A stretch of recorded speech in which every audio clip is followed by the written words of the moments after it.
Hey there! Today we're going to make a simple bobble. It's not a full-size bobble, but it's just enough to give you a little bit of dimension and texture in your project. So let's get started and I'll show you how it's done. When you reach the stitch that says Make Bobble, here's what you're going to do.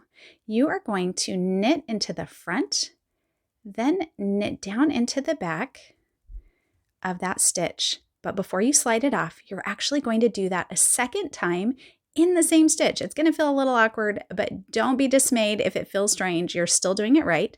Go back into the front one more time and then back into the back.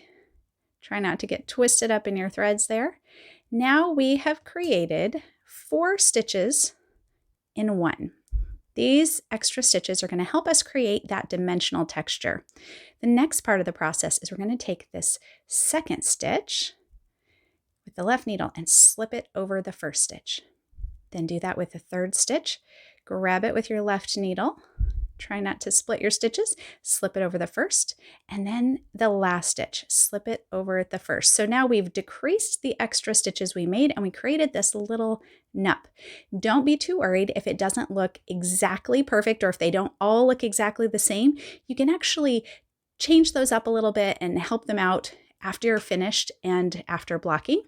So one thing that I do is once I get it wet, after that first soak, I'll go through and just coax those little nups up so they're all about the same, and you can kind of just manipulate them in your fingers to help get the right look so that they all look about the same. Some of them will want to pop to the back, so you just have to kind of pull them forward.